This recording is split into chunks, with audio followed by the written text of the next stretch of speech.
മനസംതൃപ്തിയോടെ അംഗീകരിച്ചുകൊണ്ട് അതിന്റെ സ്ഥാനാർത്ഥിയായി നിൽക്കാനോ സ്ഥാനാർത്ഥിയുടെ വിജയത്തിനായി പ്രവർത്തിക്കാനോ വോട്ട് രേഖപ്പെടുത്താനോ മുസ്ലിമിന് നിവൃത്തിയില്ല. ഞാനിവിടെ വന്നിറങ്ങിയപ്പോ വെൽഫെയറിന്റെ കൊടി കണ്ടിരുന്നു. ഏതായി വെൽഫെയർ? വെൽഫെയർ എന്ന 2011 ഓലുണ്ടാക്കിയ രാഷ്ട്രീയ സംഘടന. നിങ്ങൾ എന്താ എഴുതിയത്? ഞാൻ ഒന്നുകൂടി വായിച്ചുതരാം. ഇന്നത്തെ മതേതര ഭൗതിക രാഷ്ട്രീയത്തെ മനസംതൃപ്തിയോടെ അംഗീകരിച്ചുകൊണ്ട് അതിന്റെ സ്ഥാനാർത്ഥിയായി നിൽക്കാനോ, കേൾക്കണം, ജമാഅത്തേര് മത്സരിക്കാൻ ഇറങ്ങാനുണ്ടല്ലോ, അതിന്റെ സ്ഥാനാർത്ഥിയായി നിൽക്കാനോ സ്ഥാനാർത്ഥിയുടെ വിജയത്തിനായി പ്രവർത്തിക്കാനോ വോട്ട് രേഖപ്പെടുത്താനോ മുസ്ലിമിന് നിവൃത്തിയില്ല. അത് നിങ്ങൾ പറയണ്ട. മുസ്ലിമിന് ഇന്ത്യയിൽ വോട്ട് ചെയ്യാൻ പറ്റില്ലെന്ന് ഞങ്ങൾ തീരുമാനിച്ചോളാം. അതിന് മൗദൂദിന്റെ വക്കാലത്ത് പത്രം ഞങ്ങൾക്ക് ആവശ്യമില്ല. നിങ്ങളെത്തുന്ന വോട്ടിന്റെ നിയമം പഠിക്കേണ്ട ഗതികേട് മാപ്പിളർക്കുണ്ടായിട്ടില്ല. മുസ്ലിമിന് നിവൃത്തിയില്ല പോലും. എന്തെന്നാൽ നാട്ടിന്റെ ഉടമാവകാശി താനാണെന്ന് മുസ്ലിം കരുതുന്നില്ല. ഭയങ്കര ചിന്തകനാട്ടാ. ഈ ശിർക്ക് വരുന്ന കോലം കണ്ട. അങ്ങനെ കരുതുന്നുണ്ടെങ്കിലല്ലേ ആ അവകാശം മറ്റൊരാൾക്ക് കൈമാറ്റം ചെയ്യാൻ സാധിക്കുകയുള്ളൂ. അപ്രകാരം തന്നെ താൻ നാട്ടിന്റെ നിയമനിർമ്മാതാവാണെന്നും അവൻ വിചാരിക്കുന്നില്ല. എന്നാലല്ലേ പ്രസ്തുത അധികാരം മറ്റൊരാളെ വരവേൽപ്പിക്കാൻ കഴിയുകയുള്ളൂ. ഇസ്ലാമിന്റെ ദൃഷ്ടിയിൽ ഇതെല്ലാം ദീനിന് തീരെ വിരുദ്ധമാണ്. ഒരു യഥാർത്ഥ മുസ്ലിമിന് അതൊരിക്കലും അനുയോജ്യമല്ല. തെരഞ്ഞെടുപ്പിൽ വോട്ട് ചെയ്യാൻ മുസ്ലിമിന് പറ്റൂല, സ്ഥാനാർത്ഥിയാകാൻ പറ്റൂല, സ്ഥാനാർത്ഥിക്ക് വേണ്ടി പ്രവർത്തിക്കാൻ പറ്റൂല, ഇന്ത്യയിലെ ദേശീയത അംഗീകരിക്കാൻ പറ്റൂല, ജനാധിപത്യം അംഗീകരിക്കാൻ പറ്റൂല, മതേതരത്വം അംഗീകരിക്കാൻ പറ്റൂല. ഞങ്ങൾ പറയുന്നു ഈ പാർട്ടിയെ ഇന്ത്യയിലെ ജനങ്ങൾക്കും അംഗീകരിക്കാൻ പറ്റില്ല. അതാണ് അതിന് പറയാനുള്ളത്. ഇന്ത്യയിലെ ജനങ്ങൾക്കും ഇത്തരം ഒരു പാർട്ടി അംഗീകരിക്കാൻ പറ്റില്ല. ജമാഅത്തെ ഇസ്ലാമിക്കെതിരെ ആരെങ്കിലും വിമർശനം ഉന്നയിച്ചാൽ മീഡിയ വണ്ണും മാധ്യമവും അതെങ്ങനെയാക്കി മാറ്റിവരും? മുസ്ലിം സമുദായത്തെ ആക്ഷേപിച്ചു. അതെങ്ങനെ? നിങ്ങൾ പറയുന്നതൊക്കെ ഇസ്ലാമാണോ? ഈ പല കാര്യങ്ങളൊക്കെ നിങ്ങൾ ഇന്ത്യയിൽ പറഞ്ഞുണ്ടാക്കി ഈ മതേതര രാജ്യത്തിന്റെ ഐക്യം തകർക്കുന്ന നിങ്ങൾക്കെതിരെ വിമർശനം വന്നാൽ അതെങ്ങനെ മുസ്ലിം സമുദായത്തിനെതിരെയുള്ള വിമർശനമാകും? അതൊക്കെ തിരിച്ചറിയാനുള്ള മാപ്പിളമാർക്ക് ശേഷിയുണ്ട്. ഇനി തീർന്നില്ല. ഇവര് പ്രബോധനത്തിൽ 71 ഞാൻ നിർത്തും. ഇവർ എഴുതി വെക്കേട്ടോ. 71 പ്രബോധനം ഞാൻ വായിക്കാം. ആഗസ്റ്റ് മാസം 50 പൈസക്ക് വിറ്റിരുന്ന പ്രബോധനാണെന്ന്. 50 പൈസക്ക്. ആ പ്രബോധനത്തിന്റെ 4ാമത്തെ പേരിൽ കണ്ടോ നിങ്ങൾ? ജമാഅത്തെ ഇസ്ലാമി ഒരു വേള നിരോധിക്കപ്പെട്ടാൽ തങ്ങൾക്കെന്ത് എന്നായിരിക്കും അവർ ചിന്തിക്കുന്നത്. നമ്മളൊക്കെ അങ്ങനെ ചിന്തിക്കും, ഒരു നിരോധിച്ചപ്പോ എന്താ എന്നിട്ട് ഇവര് പറയാം നമ്മളെ ഭീഷണിപ്പെടുത്തുക കണ്ടോ നിങ്ങൾ. എന്നാൽ ഞങ്ങൾ തീർത്തു പറയുന്നു. പറഞ്ഞോളൂ. ജമാഅത്തെ ഇസ്ലാമി നിരോധിക്കപ്പെട്ടാൽ സമുദായത്തിന് പൊതുവായി ഉണ്ടായേക്കാവുന്നതിൽ കവിഞ്ഞ ഒരു നഷ്ടവും ജമാഅത്തിന് പ്രത്യേകമായി ഉണ്ടാകാൻ പോകുന്നില്ല. കണ്ടെങ്കിൽ എത്ര പെട്ടെന്ന് ആ സമുദായത്തിന്റെ നിലക്കിട്ട് ജമാഅത്തെ ഇസ്ലാമിക്ക് വരുന്ന നഷ്ടം അത് സമുദായത്തിന്റെ നഷ്ടമാണ് എന്ന് ഈ പുറക്കാരി ജമാഅത്തെ ഇസ്ലാമിയുടെ ആദർശം സ്വീകരിച്ചവർ കേൾക്കാൻ വേണ്ടി ഞാൻ പറയുന്നു. നിങ്ങളെ ഇന്ത്യയിൽ നിന്ന് നിരോധിച്ചാൽ ഈ സമുദായത്തിന് അരക്കാശിന്റെ നഷ്ടമില്ല എന്ന് നിങ്ങൾ മനസ്സിലാക്കിക്കോളി. അരക്കാശിന്റെ നഷ്ടമില്ല. ഈ സമുദായത്തിന് ഗുണമല്ലാതെ എന്താണുള്ളത്? നിങ്ങൾ ആരോടാ അതൊക്കെ പറയുന്നത്? ഇത് നിസ്സാര കാര്യമല്ല. ഇനി ഞാൻ ചോദിക്കട്ടെ, ഈ ജമാഅത്തെ ഇസ്ലാമിയുടെ സഹോദര പ്രസ്ഥാനമാണല്ലോ മുസ്ലിം ബ്രദർഹുഡ്, അല്ലേ? സയ്യിദ് ഖുതുബ് നേതൃത്വം നൽകിയ മുസ്ലിം ബ്രദർഹുഡ്, ഇഖ്വാനുൽ മുസ്ലിമൂൻ. ഞാൻ ചോദിക്കുന്നു, നിങ്ങളുടെ ഇസ്ലാമിക വിജ്ഞാനകോശം, ആ ഇസ്ലാമിക വിജ്ഞാനകോശം അതിന്റെ വാള്യം 7 പേജ് 60, ആ 60ാം പേജിൽ നിങ്ങൾ എഴുതി വെച്ച ഒരു കാര്യം ഞാൻ വായിക്കാം.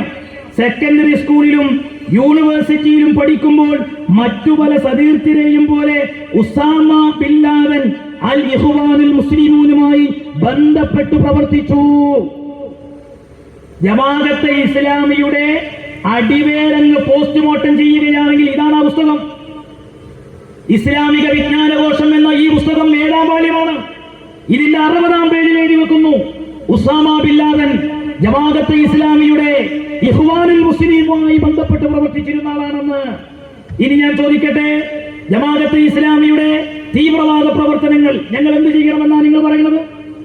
എന്ത് ചെയ്യണമെന്നാണ് നിങ്ങൾ പറയുന്നത്? നിങ്ങൾ ചെയ്തു കൂട്ടുന്ന കാര്യങ്ങളോട് മൗനം വീക്ഷിക്കണമെന്നോ? മനസ്സില്ല കേരളത്തിലെ മുസ്ലിമീങ്ങൾക്ക്, ഇന്ത്യയിലെ മുസ്ലിമീങ്ങൾക്ക് അതിനുള്ള മനസ്സില്ല. ഞാൻ ചോദിക്കുന്നു, ഇത് കണ്ടോ? ജമാഅത്തെ ഇസ്ലാമിയുടെ 50ാം വാർഷിക പതിപ്പ് ഇന്നും ഓൺലൈനിൽ വിട്ടു. ഇന്നും നിങ്ങൾക്ക് ഇത് ഡൗൺലോഡ് ചെയ്യാം. ഈ 50-ാം വാർഷിക പതിപ്പിന്റെ 145-ാമത്തെ പേജ്, ആ 145-ാമത്തെ പേജിൽ ഇവർ എഴുതി വെച്ച് നോക്കൂ നിങ്ങൾ. കാശ്മീരിനെ ഇന്ത്യയോട് ചേർത്ത നടപടിയെ കാശ്മീർ ജമാഅത്തെ ഇസ്ലാമി അനുകൂലിക്കുന്നില്ല. കാശ്മീർ ഇന്ത്യയുടെ ഭാഗമാണ്. ഞാൻ ചോദിക്കുന്നു, കാശ്മീർ പിന്നെ ആർക്ക് കൊടുക്കണമെന്നാണ് പറയുന്നത്? കാശ്മീർ ഇന്ത്യയുടെ ഭാഗമാണ്. നിങ്ങൾക്കറിയില്ലേ, കാന്തപുരം എ പി അബൂബക്കർ മുസ്ലിയാർ ഒരു വേളയിൽ പറഞ്ഞൊരു വാക്ക് ഞാൻ ഓർത്തുപോവുകയാണ്. കാശ്മീരിന് വേണ്ടി ഇന്ത്യൻ പട്ടാളം പാകിസ്ഥാൻ തീവ്രവാദികളോട് ഏറ്റുമുട്ടുകയാണെങ്കിൽ ഇന്ത്യയുടെ പട്ടാളം തികയാതെ വന്നാൽ ഇന്ത്യൻ പട്ടാളത്തോട് ചേർന്ന് നിന്ന് ഇന്ത്യക്ക് വേണ്ടി പോരാടാൻ, കാശ്മീരിനെ ഇന്ത്യയുടെ ഭാഗമാക്കി ചേർക്കാൻ ഈ കേരളത്തിലെ സുന്നി സമൂഹം ഇന്ത്യൻ പട്ടാളത്തോടൊപ്പം ഉണ്ടാകുമെന്ന് പഠിപ്പിച്ച ഇന്ത്യയുടെ ഗ്രാൻഡ് മുഫ്തിയാണ് സുൽത്താനുൽ ഉലമ കാന്തപുരം എ പി അബൂബക്കർ മുസ്ലിയാർ. ആ ജമാഅത്തെ ഇസ്ലാമി പറയുന്ന നിങ്ങൾ ഒരു പിന്തുണക്കൂലല്ലോ. ഇവര് ചെയ്ത പണി കേൾക്കണോ? താഴ്വരയിൽ തീവ്രവാദ പ്രവർത്തനം ശക്തിപ്പെട്ടതിന് ശേഷം ഇവരെഴുതുകയാണ്, ജമാഅത്തെ ഇസ്ലാമിയുടെ സ്വാധീനം വർദ്ധിച്ചുള്ളതായി പറയപ്പെടുന്നു. തീവ്രവാദ പ്രവർത്തനം ശക്തിപ്പെട്ട ജമാഅത്തേക്ക് സ്വാധീനം കൂടി. താഴ്വരയിൽ ഏറ്റവും ശക്തമായ തീവ്രവാദി ഗ്രൂപ്പുകളിലൊന്നായ ഹിസ്ബുൽ മുജാഹിദീൻ ജമാഅത്തെ ഇസ്ലാമി അനുകൂല ഗ്രൂപ്പാണ്. ഇത് ഈ അങ്ങാടിയിൽ നിന്ന് വായിക്കും എനിക്ക് വേദനയുണ്ട്. ഇത് കേൾക്കുന്നവർ ഹൈന്ദവരുണ്ട്, ഇത് കേൾക്കുന്നവർ ക്രൈസ്തവരുണ്ട്. അതേസമയം നിങ്ങൾ ഇവിടൊക്കെ പ്രവർത്തിക്കുന്നത് തന്ത്രം മെനഞ്ഞുകൊണ്ടാണ്. നിങ്ങളിൽ ആകൃഷ്ടരായ ഈ പ്രദേശത്തെ സഹോദരങ്ങൾ നിങ്ങൾ എന്താണെന്ന് അറിയാത്തത് കൊണ്ടാണ്. ഞാൻ വായിക്കുന്നത് സിറാജാണോ? ഞാൻ വായിക്കുന്ന റിസാലയാണോ? SYSന്റെ പ്രസിദ്ധീകരണമാണോ? ജമാഅത്തുകാരാ, നിങ്ങളുടെ 50-ാം വാർഷിക പതിപ്പിന്റെ 145-ാമത്തെ പേജിൽ നിന്ന് ഞാൻ വായിക്കുന്നു. നോക്കൂ, നിങ്ങൾ ഇവരെ എഴുതി വെക്കുകയാണ്, താഴ്വരയിലെ ഏറ്റവും ശക്തമായ തീവ്രവാദി ഗ്രൂപ്പുകളിലൊന്നായ ഹിസ്ബുൽ മുജാഹിദീൻ ജമാഅത്തെ ഇസ്ലാമി അനുകൂല ഗ്രൂപ്പാണ്. ഇനി കേട്ടോളൂ നിങ്ങൾ, ഇതിനു പുറമെ അള്ളാഹ് ടൈഗേഴ്സ് എന്നൊരു സംഘത്തിന് ജമാഅത്ത് രൂപം നൽകിയിട്ടുണ്ട്. ഞങ്ങളിൽ ഇസ്ലാമിക ചൈതന്യം വളർത്തുകയും ജനങ്ങളിൽ ഇസ്ലാമിക ചൈതന്യം വളർത്തുകയും നിലനിർത്തുകയുമാണ് ഈ സംഘത്തിന്റെ മുഖ്യമായ പ്രവർത്തനം എന്ന് പറയപ്പെടുന്നു. വിവിധ തീവ്രവാദി ഗ്രൂപ്പുകളുമായി തീവ്രവാദി ഗ്രൂപ്പുകളെ ഏകോപിപ്പിക്കുന്നതിലും ജമാഅത്തിന്റെ പങ്ക് പ്രധാനമാണ്. നിങ്ങളുടെ പണി തീവ്രവാദികളെ ഒന്നിപ്പിക്കല, ഇതാണ് നിങ്ങളുടെ പണി. ഈ തീവ്രവാദികളെ ഒറ്റപ്പെടുത്തല്ലേ വേണ്ടത്, അവരെ ഒന്നിപ്പിക്കല് ജമാഅത്തിന്റെ പ്രധാന പങ്കാണത്ര. ഒന്നിപ്പിച്ചതില് ഈ തോന്നിയാസം ചെയ്തിട്ട് അഭിമാനത്തോടെ എഴുതി വെച്ചോല്. ഞാൻ ചോദിക്കുന്നു, 4 വോട്ടിന് വേണ്ടി എങ്ങനെയാണ് ഇവരെ ചേർത്ത് പിടിക്കാൻ കേരളത്തിലെ രാഷ്ട്രീയക്കാർക്ക് കഴിയുക? നിങ്ങൾക്ക് എപ്പോഴും ഫിത്ന ഉണ്ടാക്കിയിട്ടേ പരിചയമുള്ളൂ. നിങ്ങളുടെ നേരക്ക് വരുന്ന ആദർശം സ്വീകരിച്ച് നിങ്ങൾക്ക് പരിചയമില്ല. ജമാഅത്തെ ഇസ്ലാമിയുടെ കാപ്പട്യം തുറന്നു പറയാൻ കേരള മുസ്ലിം ജമാഅത്തിനും SYSനും ആരെയും കാത്തു നിൽക്കേണ്ട ആവശ്യമില്ല. ഞാൻ എന്റെ സഹോദരങ്ങളോട് പറയട്ടിട്ട് പറഞ്ഞില്ലെങ്കിൽ നമ്മൾ തെറ്റുകാരല്ലേ? ഇനി കേട്ടോളൂ നിങ്ങൾ, ഇതിനു പുറമെ അള്ളാഹ് ടൈഗേഴ്സ് എന്നൊരു സംഘടന ജമാഅത്ത് രൂപം നൽകിയിട്ടുണ്ട്.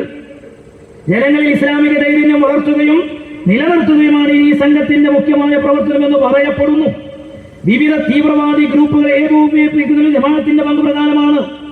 രാഷ്ട്രീയ മേഖലയിൽ 13 സംഘടനകൾ ചേർന്ന തഹരീകെ ഹുരിയത്ത് കാശ്മീർ സ്വാതന്ത്ര്യ പ്രസ്ഥാനം എന്ന പേരിൽ ഒരു മുന്നണിക്ക് രൂപം കൊടുത്തിട്ടുണ്ട്.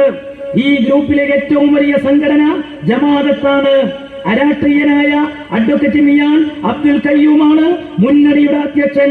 സെക്രട്ടറിയായ മുഹമ്മദ് അഷ്റഫ് സഹറായി കാശ്മീർ ജമാഅത്തെ ഇസ്ലാമിയുടെയും സെക്രട്ടറി ജനറലാണ്. ഇനി കേട്ടോളൂ, സൈനിക മേഖലയിൽ വിവിധ സായുധ ഗ്രൂപ്പുകൾ ചേർന്ന് രൂപം നൽകിയ മുത്തഹിദ ജിഹാദ് കൗൺസിലിന്റെ ചെയർമാൻ അലി മുഹമ്മദ് ഡാറും ജമാഅത്തെ ഇസ്ലാമിയുടെ നേതാക്കളിൽ ഒരാളാണത്രേ. എങ്ങനെയുണ്ട്? വെറുതല്ല, എല്ലാ എഴുത്തുകാരും മര്യാദ വായനാശീലുള്ള മുഴുവൻ ആൾക്കാരും ജമാഅത്തെ തള്ളിപ്പറയും. എങ്ങനെ നമുക്കിത് അംഗീകരിക്കാൻ കഴിയുക? എങ്ങനെയാണ് ഇത് അംഗീകരിക്കാൻ കഴിയുക? നിങ്ങൾ ആലോചിച്ച് നോക്കൂ. ഇനി തീർന്നില്ല, വായിക്കാൻ ഒരുപാടുണ്ട്. ഞാൻ അങ്ങോട്ട് ഇപ്പൊ കൂടുതൽ കടന്നു ചെന്ന് സംസാരിക്കുന്നില്ല. കണ്ടമാനം വായിക്കാനുണ്ട്. ജമാഅത്തെ ഇസ്ലാമിയുടെ നയനിലപാടുകൾ ഇത് കണ്ടോ? എവിടെയുള്ള ഇസ്ലാമിക് സ്റ്റേറ്റിന്റെ അത് കൂടി നിർത്ത്. ജനങ്ങൾ കാണട്ടെ, ജനങ്ങൾ അറിയട്ടെ. എത്ര വലിയ അപകടം! നമുക്ക് ഇതിന്റെ ചീത്തപ്പേര് എത്രയാണ്. നിങ്ങൾ കണ്ടോ, ജമാഅത്തെ ഇസ്ലാമിയുടെ ഒരു പോഷക സംഘടനയായിട്ട് ഇവിടെ പ്രവർത്തിച്ചിരുന്ന യുവജന പ്രസ്ഥാനമാണ് സിമി. ആ സിമി ഇന്ത്യയിൽ നിരോധിച്ചു. ഇന്ന് ജമാഅത്തേർ എന്താ പറയാ? സിമിയായിട്ട് ജമാഅത്തേർക്ക് ഒരു ബന്ധമില്ല എന്നല്ലേ പറയല്? നിങ്ങൾ ആരോടാ പറയുന്നത്? നിങ്ങൾ 50-ാം വാർഷിക പതിപ്പിൽ നിങ്ങൾക്ക് ഷെയ്ഖ് മുഹമ്മദ് കാരക്കുന്നിന്റെ ലേഖനം കാണാം. ആ ഷെയ്ഖ് മുഹമ്മദ് കാരക്കുന്നിന്റെ ലേഖനത്തിൽ സിമി രൂപീകരണം കാണാം. ഞാൻ സമയമില്ലാത്തതുകൊണ്ട് വായിക്കാത്ത ആർക്കും ജമാഅത്തേർക്ക് ഒന്ന് വായിക്കാം. ആ സിമി രൂപീകരിച്ചപ്പോ ജമാഅത്തെ ഇസ്ലാമിയുടെ നേതാവായ ഷെയ്ഖ് മുഹമ്മദ് കാരക്കുന്നും ഉസ്മാൻ തറുവായുമല്ലേ പോയത്? കേരള ഘടകം സിമിയുടെ നിലവിൽ വന്നത് എവിടെയാ? കോഴിക്കോട് ജമാഅത്തെ ഇസ്ലാമിന്റെ ഓഫീസിലല്ലേ? എന്തായിരുന്നു ഈ സിമിയുടെ പ്രമേയം? ഇന്ത്യയുടെ മോചനം ഇസ്ലാമിലൂടെ. RSS ബദൽ പ്രമേയം ഇറക്കിയെന്നറിയോ? ഇസ്ലാമിന്റെ അന്ത്യം ഇന്ത്യയിൽ തന്നെ. RSSും ജമാഅത്തെ ഇസ്ലാമിയും ബായി ബായിയാണ്. അതിന്റെ ഏറ്റവും വലിയ തെളിവാണ് ഈ അടുത്ത കാലത്താണ് ജമാഅത്തെ ഇസ്ലാമിയുടെ ഒരു കാപ്പട്ടി പുറത്തു വന്നത്. മറച്ചു വെച്ചതായിരുന്നു. അത് പുറത്തു ചാടി. എന്തേ കാര്യം? ജമാഅത്തെ ഇസ്ലാമി RSSകാരുമായിട്ട് ചർച്ച നടത്തി. ഈ സമുദായത്തിന്റെ കാര്യത്തിൽ, മുസ്ലിം സമുദായത്തിന്റെ കാര്യത്തിൽ RSSകാരുമായിട്ട് ചർച്ച നടത്താൻ ആരാ ജമാഅത്തെ ഇസ്ലാമിയെ ചുമതലപ്പെടുത്തിയത്? അത് ഇന്നോ ഇന്നലെയോ തുടങ്ങിയതല്ല. ഇനി നിങ്ങൾക്ക് കേൾക്കണോ? ജമാഅത്തെ ഇസ്ലാമിയുടെ പ്രബോധനത്തിൽ നിങ്ങൾക്ക് കാണാൻ കഴിയും. ജമാഅത്തെ ഇസ്ലാമിയുടെ പ്രബോധനം, ആ പ്രബോധനത്തിൽ നിങ്ങൾക്ക് കാണാൻ കഴിയും പഴയ കാലത്ത് ജമാഅത്തുകാർ നടത്തിയ RSSകാരുമായിട്ടുള്ള ചർച്ച. ഇതാ പ്രബോധനം 78 ജനുവരി 14 RSSകാരുമായ ഒരു ചർച്ച. ഈ ചർച്ചയിലെടുത്ത തീരുമാനങ്ങൾ നല്ല രസ. എന്താ ജമാഅത്തിൽ ഒപ്പിച്ചത്? ആരെന്നറിയങ്ങൾ? RSSനെ കുറിച്ച് മുസ്ലിമീങ്ങളിൽ നല്ല അഭിപ്രായം വളർത്താൻ ജമാഅത്തേർ RSSനെ നിയമിച്ചു. RSSകാരെ ജമാഅത്തെ ഇസ്ലാമിക്ക് കുറെ മോശപ്പേരുണ്ടല്ലോ. അത് തിരുത്താൻ ജമാഅത്തെ ഇസ്ലാമിയെ കുറിച്ച് നല്ലത് പറയാൻ RSSകാരും കാരണം. നിങ്ങളൊന്ന് ആലോചിച്ചു നോക്കി. ഈ തലതിരിഞ്ഞ ജമാഅത്തിന്റെ നയമാണ് ഇന്ന് ഉത്തരേന്ത്യയിൽ പാവപ്പെട്ട ഒരു സമുദായം തിരിച്ചറിവില്ലാതെ വോട്ട് ചെയ്ത് വിജയിപ്പിച്ചുകൊണ്ട് ഇന്ത്യ രാജ്യത്തിന്റെ രോദനം കേൾക്കേണ്ടി വരുന്നത്. ആരാണ് ഇതിന്റെ കാരണം? അത് മാത്രമല്ല, നിങ്ങൾ എപ്പോഴെങ്കിലും ആലോചിച്ചു നോക്കിയിട്ടുണ്ടോ? വലിയ പരിഷ്കാരവും വിദ്യാഭ്യാസ വിപ്ലവവും ഞങ്ങളാണ് ഉണ്ടാക്കിയതെന്ന് പറയുന്ന ജമാഅത്തുകാർ എന്തേ ഉത്തരേന്ത്യയിലെ മുസ്ലിമീങ്ങൾ ഭിക്ഷവലിക്കാരായി പോയത്? എന്തേ ഉത്തരേന്ത്യയിലെ മുസ്ലിമീങ്ങൾ ഭിക്ഷവലിക്കാരായി പോയത്? അതിന്റെ ഒന്നാം നമ്പർ പ്രതി മൗദൂദിയാണ്. മൗദൂദിയുടെ ഗ്രന്ഥങ്ങളാണ്, ജമാഅത്തെ ഇസ്ലാമിയുടെ പുസ്തകങ്ങളും അവരുടെ ആശയങ്ങളുമാണ്. എന്തേ കാരണം? മതേതര ഇന്ത്യയിലെ ഈ ദേശീയത നിലനിൽക്കുന്ന, ഈ ജനാധിപത്യ സംവിധാനം നിലനിൽക്കുന്ന ഇന്ത്യയിലെ ക്യാമ്പസുകളിൽ ചെന്ന് പഠിക്കാൻ പോലും പാടില്ല എന്ന് ജമാഅത്തുകാരന്റെ പുസ്തകം എഴുതി വെച്ചു. ജമാഅത്തുകാരന്റെ പുസ്തകം എഴുതി വെച്ചു. അങ്ങനെ അത് വിശ്വസിച്ചുകൊണ്ട് ഭൗതിക ക്യാമ്പസുകളിൽ നിന്ന് മുഖം തിരിച്ചു പിടിച്ച സമൂഹം ഇന്നും വൃക്ഷവലിക്കാരായി പോയെങ്കിൽ ജമാഅത്തുകാര അതിന്റെ ഉത്തരവാദിത്വം നിങ്ങൾക്കാണ്.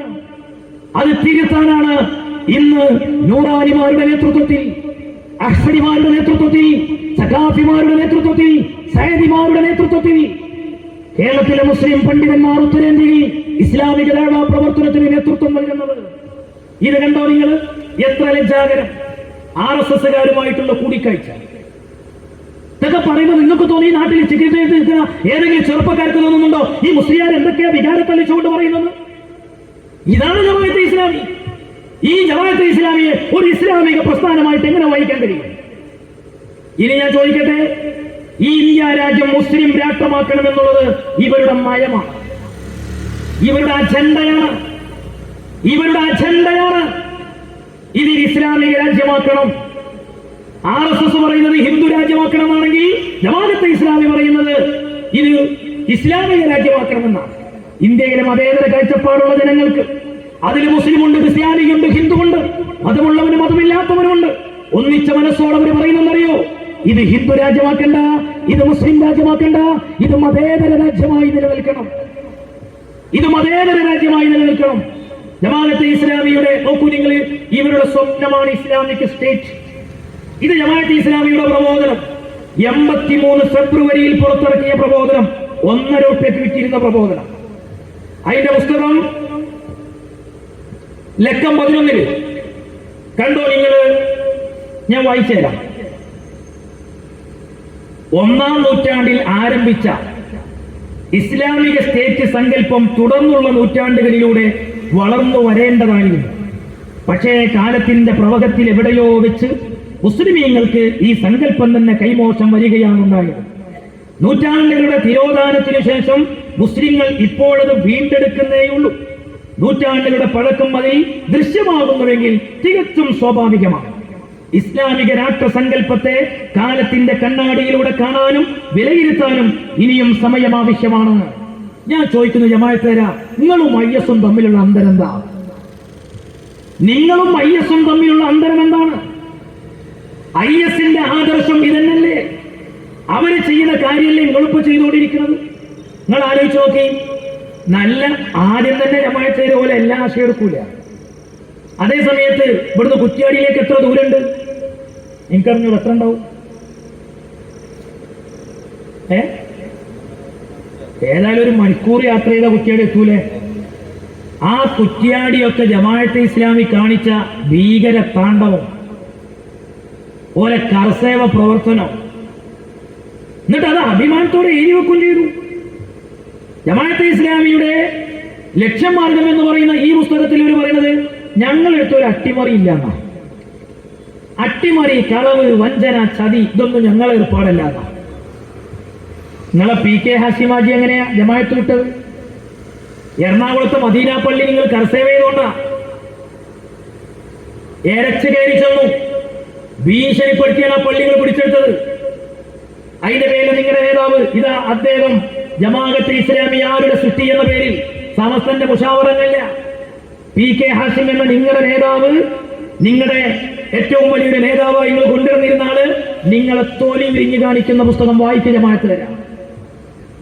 ഇനി ഞാൻ ചോദിക്കട്ടെ, കുറ്റ്യാടി പരിവർത്തനങ്ങളിലൂടെ നിങ്ങളുടെ നേതാവ് K മൊയ്തു മൗലവി, ആ K മൊയ്തു മൗലവി എഴുതിയ പുസ്തകം നോക്കൂ. നിങ്ങൾ നല്ലോണം ശ്രദ്ധിച്ചോളി.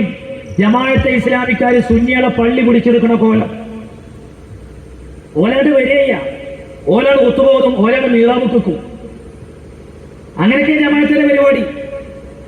ഓലാട് കയറി സുന്നികളെ പള്ളിയിൽ മീറാവ് വിൽക്കുക, ഓലാട് ഒത്തുപോകുക. കണ്ടോ നിങ്ങൾ? ഇത് കുറ്റ്യാടി പരിവർത്തനങ്ങളിലൂടെ എന്ന് പറയുന്ന മൊയ്തു മൗലവിയുടെ ലേഖനത്തിൽ ഇയാൾ എഴുതുകയാണ്. 1950 ജമാഅത്തിന്റെ ചരിത്ര പ്രസിദ്ധമായ കുറ്റ്യാടി വാർഷികം നടന്നു.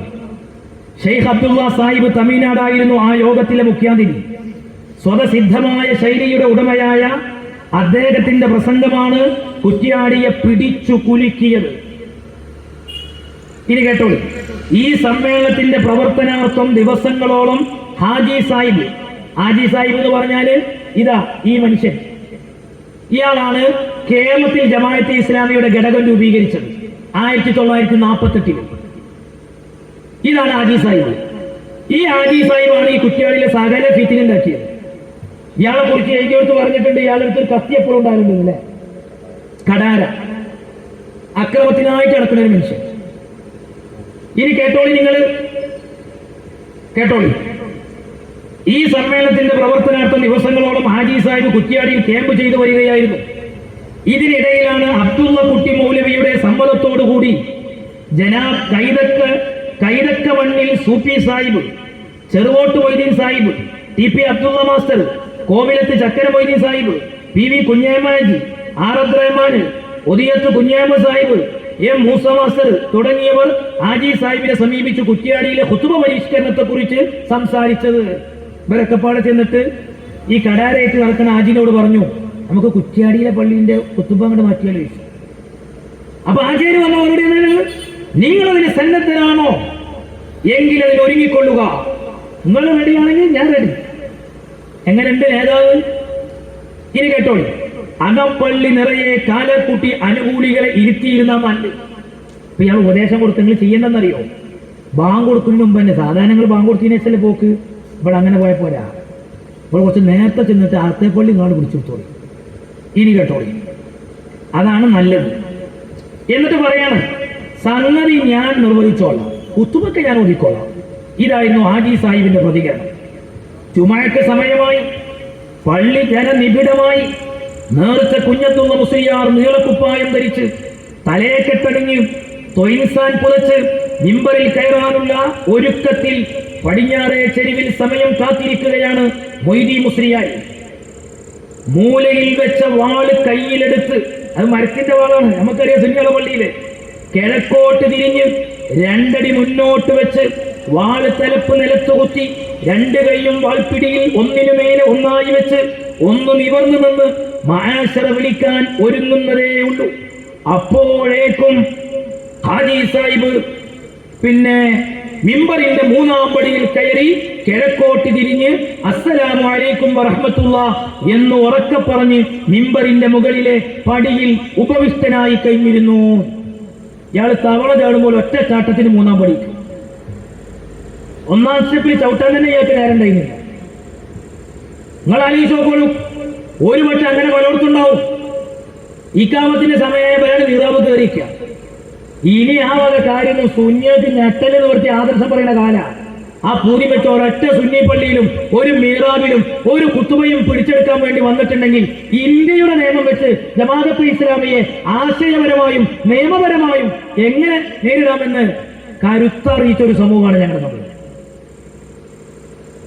നിങ്ങൾ ആലോചിച്ച് നോക്കി, ഇയാളുടെ ചാടിയത്ര പൂച്ച ചാട്ടമാരി മൊയ്‌ദി മുസ്ലിയാരൊന്ന് ഞെട്ടി തിരിഞ്ഞു നോക്കുമ്പോൾ കൊടുക്കടാ വന്നു. അയാൾ ഞെട്ടായിരിക്കോ? അയാൾക്ക് പരിചയമില്ലല്ലോ ഈ രീതി. ഇയാൾ ഞെട്ടിത്തിരിഞ്ഞ് നോക്കപ്പോ ബാങ്ക് കൊടുക്ക് എന്നൊരു കൽപ്പനയായിരുന്നു കേട്ടത്. സദസ് നിശബ്ദം. മുസ്ലിയാർ കുഴപ്പത്തിലാണെന്ന് മനസ്സിലാക്കിയ ഒരാൾ, സദസ് നിശബ്ദം, മുസ്ലിയാർ കുഴപ്പത്തിലാണെന്ന് മനസ്സിലാക്കിയ ഒരാൾ എഴുന്നേറ്റ് മുസ്ലിയാരെ പിടിച്ച് പടിഞ്ഞാറോട്ട് തിരിച്ചു നിർത്തി ബാങ്ക് കൊടുക്കാൻ പറഞ്ഞു. തുടർന്ന് കുറ്റ്യാടിയിലെ ചരിത്രത്തിൽ ആദ്യമായി സ്വതന്ത്ര മലയാള ഖുതുബ നടന്നു. അവിടെയാണ് മഹാനായ പേരോട് ഉസ്താദ് ഇന്ന് അഹ്ലുസുന്നയുടെ വിപ്ലവകരമായ പ്രവർത്തനങ്ങൾക്ക് നേതൃത്വം നൽകിയത്. ഉസ്താദിന് അല്ലാഹു ആഫിയത്തുള്ള ദീർഘായുസ്സ് കൊടുക്കട്ടെ. നിങ്ങൾ ആലോചിച്ച് നോക്കണം, ജമാഅത്തിന്റെ കർസേവ ഇനി തീർന്നില്ല. ജുമുഅ പരിഷ്കരണത്തിന് ശേഷം കുറ്റ്യാടിയിലെ പരിഷ്കരണ പ്രവർത്തനങ്ങൾ അങ്ങാടിയിൽ നിന്ന് പള്ളിയിലേക്ക് നീങ്ങി. കേട്ടോളി, 1964 പള്ളിയുടെ റിപ്പയർ നടന്നുകൊണ്ടിരിക്കെ പടിഞ്ഞാറ് ഭാഗത്തുണ്ടായിരുന്ന ഔലിയായുടെ മക്ക എന്ന് വിളിക്കപ്പെടുന്ന അസാധാരണ നീളമുള്ള ഖബർ ചില ചെറുപ്പക്കാർ ചേർന്ന് പൊളിച്ചു നീക്കി. എങ്ങനെയുണ്ട്? ഇതായിരുന്നു ജമാഅത്തിന്റെ കേരളത്തിലെ ഇസ്ലാമിക നവോത്ഥാന പ്രവർത്തനങ്ങൾ. എത്രയെത്ര സംഭവങ്ങൾ. ഇനി തീർന്നില്ല. ഈ ജമാഅത്തെ ഇസ്ലാമിയെ സംബന്ധിച്ചിടത്തോളം എന്താ പറയുന്നത്? താൻ ഇച്ഛ കാപ്പട്ടിയും ചെയ്യും. ഇവർ പറയും ഞങ്ങൾ സുന്നികള് മുസ്ലിം അല്ലാന്ന് ഞങ്ങൾ പറയുന്നില്ല. മൊയ്‌ലൈന് പറഞ്ഞത് നോക്കണ്ട. ഞാൻ ചോദിക്കുന്നു, ഇല്ലാത്ത നുണ പറഞ്ഞ് ഞങ്ങളെ കാഫറാക്കിയവരങ്ങൾ. ഇത് 88 പ്രബോധനം. ഈ 88 പ്രബോധനത്തിൽ അഹമ്മദ് കുട്ടി മാഹിന്റെ ഒരു ലേഖനമുണ്ട്, സുന്നികളും സുന്നത്ത് ജമാഅത്തുന്നതിന്റെ പേര്. ആ ലേഖനത്തിൽ കണ്ടെങ്കിൽ ഇപ്പൊ നിങ്ങളൊക്കെ നമ്മളിപ്പോ ഇന്ന് അദ്ദാദ് എഴുതിയിട്ടില്ല, നമ്മൾ ഉറങ്ങുന്നതിന് മുമ്പ് നമ്മൾ അദ്ദാദല്ലോ. അതേ സമയത്ത് നോക്കൂ നിങ്ങൾ, സുന്നികൾക്കിടയിൽ പ്രചാരത്തിലുള്ള മൗലിദ് കിതാബുകളിൽ അദ്വൈതവാദപരമായ ധാരാളം ശ്ലോകങ്ങൾ കാണാം. ഹദ്ദാദ് റാത്തീബിൽ ഒരിടത്ത് ഇങ്ങനെ വായിക്കാം. ഞാൻ ഇവരെ എഴുതി വായിക്കാം. നമ്മളൊക്കെ ഹദ്ദാദ് ഈ സരസിൽ മുത്തലിമീങ്ങളുണ്ട്. എല്ലാവരും ഹദ്ദാദ് എഴുതുന്നവരാണോ? ഈ ചെല്ലുന്ന ഹദ്ദാദുകൾ കേട്ട് നോക്കിക്കോളിങ്ങൾ. ജമാഅത്തിന്റെ പ്രബോധനത്തിൽ എഴുതാണ് ഞമ്മക്ക് അദ്വൈതവാദം ഉണ്ടെന്ന് വരുത്താൻ വേണ്ടിയിട്ട് പച്ചമാണ് അദ്ദാദിലുണ്ടെന്ന് പറയാം. കേട്ടോളി,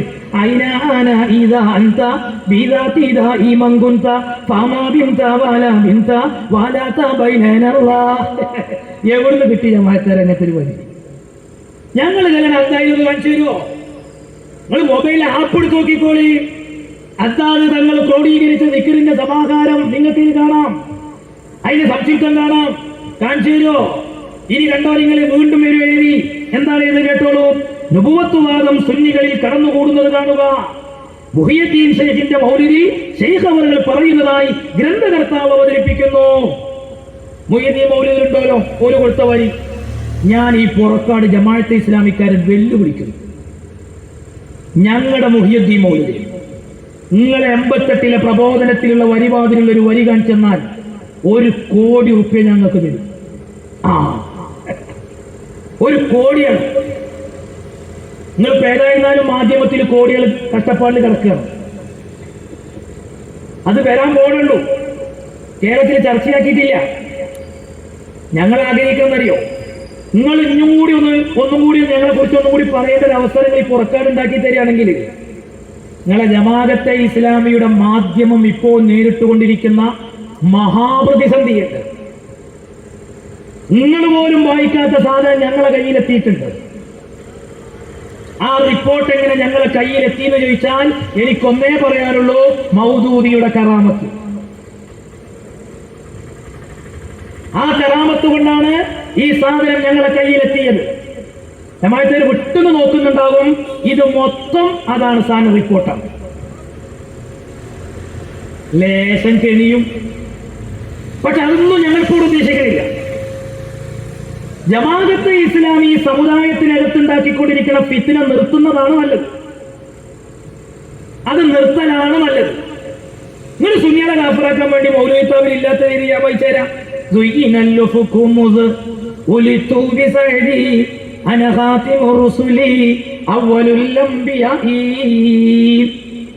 മൗലിദ് കിതാബിൽ ഉണ്ടെന്ന് പറഞ്ഞിട്ട് ജമാഅത്തേര് എഴുതി വെച്ച വരിയാണിത്. ഇനി കണ്ടോ നിങ്ങള്, ഇതിന്റെ അർത്ഥം ജമാഅത്തേര് എഴുതുന്നുണ്ട്. സൗഭാഗ്യപൂർവം ഞാൻ ജനിച്ചത് മുതൽ ലോകം അലങ്കൃതമാക്കപ്പെട്ടിരിക്കുന്നു. ഞാനാണ് അന്ത്യദൈവദൂതനും പ്രഥമ നബിയും. നഊദു ബില്ലാഹ്, ശൈഖ് ജീലാനി തങ്ങൾ പറഞ്ഞു അത്രേ, ഞാനാണ് അന്ത്യദൈവദൂതനും പ്രഥമ നബിയും. നബിയാണെന്ന് വാദിച്ചു. നുബുവത്ത് വാദം സുന്നികളിലുണ്ട്. മുഹിയുദ്ദീൻ മൗലിദിൽ കാണാം. ഞാൻ ചോദിക്കുന്നു, ആ മൗലിദ് കിതാബുമായിട്ട് എന്റെ മുന്നിലൊന്ന് വരാൻ ഈ പുറക്കാട് ജമാഅത്തുകാരിൽ നട്ടലുള്ള നേതാക്കളുണ്ടോ എന്ന് ഞാൻ ചോദിക്കുകയാണ്. മൗലിദ് കിതാബിലൊന്ന് കാണിച്ചു തരുമോ? നിങ്ങൾ ആരോടാ പറയുന്നത്? വായിച്ചു തരാം, ഇതാണ് ഞങ്ങളുടെ മൗലിദ് കിതാബ്. ആ മൗലിദ് കിതാബിൽ ഉള്ളത് എന്താണ്?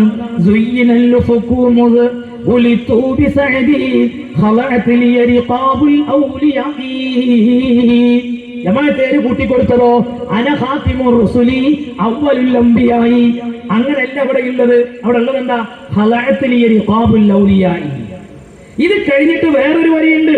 ഉസ്തു ബഹറൽ ഉലൂമി മിൻ കുല്ലി ഫന്നി സിർദു ബിൽ ഹജരി ഔഹദൽ ഉലമായി. ഇതും കഴിഞ്ഞിട്ടൊരു വരിയുണ്ട്. മിസ്ലു മൽ മുസ്തഫ തിഹാമിയു ജദ്ദി ഖാതിമി റുസുലി അവ്വലിൽ അംബിയായി. ഈ ഖാതിമു റുസുല് അവ്വലുൽ അംബിയ എന്ന വിശേഷണം അത് മുഹിയുദ്ദീൻ ശൈഖിനുള്ള വിശേഷണമല്ല. എന്റെ ജദ്ദ് മുഹമ്മദ് മുസ്തഫ റസൂലുള്ളാഹിക്ക് കൊടുത്ത വിശേഷണം ചൊരണ്ടിയിട്ട് ആർക്ക് കൊടുത്തു? മുഹിയുദ്ദീൻ ശൈഖിന് കൊടുത്തു. ഇത് പഴയ കാലത്ത് കീലത്ത് അവതരിപ്പിക്കുന്ന ഒരു തമാശക്കൊരു കാര്യം പറയാനുണ്ട്. ഈ റേഡിയോ കേട്ടുകൊണ്ടിരിക്കുന്ന ഒരു സഹോദരൻ, അപ്പൊ അയാൾ പലതും ഉണ്ടാവുമല്ലോ, റേഡിയോയിൽ വാർത്ത ഉണ്ടാവും, കുറെ പഠനാർഹമായ പല കാര്യങ്ങളിലുണ്ടാവും. അപ്പൊ ഇയാൾ ഇതിങ്ങനെ കേട്ടിട്ട് ഇതിങ്ങനെ ഓൺ ചെയ്തിട്ട് റെക്കോർഡാക്കും. ഒഴിവുണ്ടാവുമ്പോൾ കേൾക്കാൻ വേണ്ടി ഇയാൾക്ക് പൈസയൊക്കെ പോകണല്ലോ. അങ്ങനെ ഇയാൾ തൃശ്ശൂർ സ്റ്റേഷനാണ് വെച്ചിരുന്നത്. അപ്പൊ അയാളെ പുറയിൽ ഒരു വികൃതി പിടിച്ച ചെക്കണ്ടായിരുന്നു. അപ്പൊ ആ ചെക്കനോട് പറഞ്ഞു, മോനെ ഈ റേഡിയോ ഒക്കെ കളിക്കരുത്, ഇത് വാപ്പ റെക്കോർഡാക്കാണ്, ഇങ്ങോട്ട് വികൃതി അടിച്ച് വരരുതിട്ട് ഇല്ലപ്പേന്ന് പറഞ്ഞു. ഇയാളിത് ഓണാക്കി, ഇയാൾ പോയി റെക്കോർഡൊക്കെ ഇയാൾ പോയി. അപ്പൊ അവിടെ പറഞ്ഞുകൊണ്ടിരിക്കണമെന്നറിയോ? ഈ ഗർഭിണികളായ പെണ്ണുങ്ങൾക്ക് കൊടുക്കേണ്ട ആഹാരക്രമങ്ങളെ കുറിച്ചാണ്. അവരുടെ ശരീര പുഷ്ടിക്ക്, ആരോഗ്യ പുരോഗതിക്കൊക്കെ ഉണ്ടാകേണ്ട പോഷകാഹാരങ്ങളെ കുറിച്ചുള്ള ഒരു പഠനമാണ് അവിടെ കൊടുക്കുന്നത്. അപ്പൊ ഇങ്ങനെ കൊടുത്താൽ എന്ന് പറഞ്ഞപ്പോ ഈ ചെക്കൻ വാപ്പ കാണാതെ തിരിച്ചിട്ട് പോയത് ആൾക്കാര്യങ്ങള് നേരെ പോയത് കോഴിക്കോട് സ്റ്റേഷനിലേക്കാണ്. അവിടെ ആ സമയത്താണെങ്കിൽ കോഴി തീറ്റയുമായി ബന്ധപ്പെട്ട കാര്യം പറഞ്ഞുകൊണ്ടിരിക്കണം. എത്തിയ ഉടനെ അവിടെ കേൾക്കണം കാര്യങ്ങള്, എന്നാൽ 5-6 മുട്ടയിടുന്നതാണ്. ഇയാളിപ്പോ അതൊന്നും അറിയില്ലല്ലോ.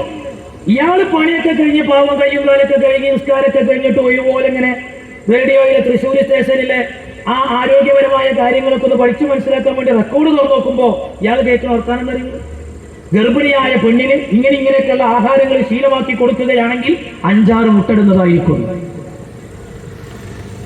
ജമാഅത്തേരെ ഇമാതിരി പണിയില്ലെങ്കിൽ ഞങ്ങളെ മൗലവി സാഹിബ് കാട്ടിയത് നിങ്ങളൊന്ന് ആലോചിച്ച് നോക്കുകയാണ്. ഞങ്ങളെ മൗലവി സാഹിബിൽ അങ്ങനെ ഉണ്ടോ? ഞങ്ങളെ നേരായ വണ്ണം കാഫറാക്കാൻ കിട്ടാനിട്ട് നിങ്ങളുണ്ടാക്കിയ കണിയാണത്. നിങ്ങൾ മനസ്സിലാക്കണം. ജമാഅത്തെ ഇസ്ലാമിക്കും ആലിം മൗലിദൊക്കെയാണ് പ്രശ്നം, അതിലൊക്കെ ഭയങ്കര പ്രശ്നമാണ്. എന്നാൽ അതേ സമയത്ത് നോക്കിയില്ല, ജമാഅത്തെ ഇസ്ലാമിന്റെ ശാന്തപുരം 41ാം വാർഷിക സമ്മേളനം 96 നടന്നു. അതിന്റെ കലാപരിപാടിയുടെ പോസ്റ്റർ എനിക്ക് കിട്ടി. നിങ്ങളെങ്ങാനും ഒരു മൗലിദ് ചൊല്ലിയിട്ടുണ്ടെങ്കിൽ ആള് കാഫറായി. ഒരു മാല തെളിയിട്ടുണ്ടെങ്കിൽ ജമാഅത്തേക്ക് പൊറുതിയേടായി. എന്നാൽ ജമാഅത്തെ ഇസ്ലാമിയാണെങ്കിലും വരെ ഭരണഘടനയിൽ തീർത്തും ഖുർആനും സുന്നത്തും അനുസരിച്ചുകൊണ്ടുള്ള പ്രവർത്തനമായിരിക്കും ഞങ്ങൾ. ജമാഅത്തേരെ ഭരണഘടനയിലുണ്ട്. ഞങ്ങളെ പ്രമാണം സുന്നത്തു ജമാഅത്തിനെ ഖുർആനും സുന്നത്തുമാണ് ഞങ്ങൾ പറയുന്നത്.